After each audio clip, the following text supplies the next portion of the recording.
మహబూబాబాద్ జిల్లా డోర్నకల్ మండలం చిలుకోడు గ్రామంలో రైతులు ఆందోళన చేపట్టారు. నకిలీ పురుగు మందులు అమ్ముతున్నారంటూ ఫెర్టిలైజర్ దుకాణం ముందు రైతులు ఆందోళన చేపట్టారు. జిల్లా అధికారులు స్పందించి సంబంధిత దుకాణంపై చర్యలు తీసుకోవాలని రైతులు డిమాండ్ చేశారు.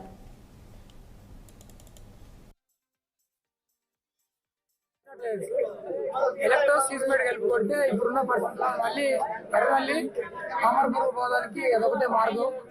దాన్ని అంచుగా తీసుకొని ఒక బాక్స్ ఏమో ఒరిజినల్, ఒక బాక్స్ ఏమో డూప్లికేట్.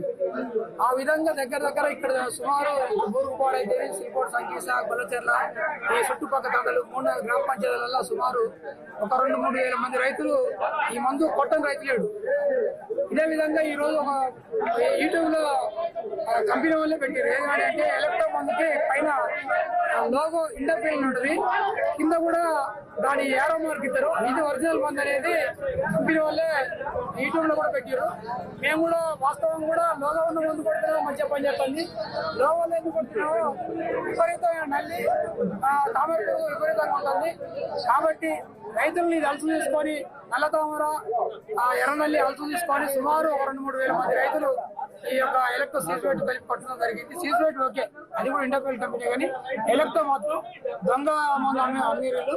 దయచేసి కలెక్టర్ గారు దగ్గరే 23 కిలోమీటర్లకు లేదు చిలుకోడు. రైతుల పక్షాన మీరే దిక్కు. ఒక్కొక్కరికి వాస్తవంగా ఈ సంవత్సరం వడ్లు లేవు, మిర్చి లేదు, రైతులు కష్టాలలో ఉన్నారు. కొంతమందికి రైతు మందు మాఫీ అయింది, కొంతమందికి మాఫీ కాలేదు. వాళ్ళు కూడా ఇబ్బంది పడతారు. కాబట్టి రైతులకి తక్షణమే స్పందించి ఉదయం పూట నుంచి ఇప్పటిదాకా విలేకరులు ఒక 50-60 మంది రావడం జరిగింది. కానీ ఇంతవరకు సంబంధిత వ్యవసాయ అధికారి కానీ ఏఓ గారు మాత్రం అందుబాటులో ఉన్నాడు. ఇంతవరకు మండలం నుంచి 12 కిలోమీటర్లే ఉంది, ఇంతవరకు వ్యవసాయ అధికారి కూడా రాలేదు. BJP MLC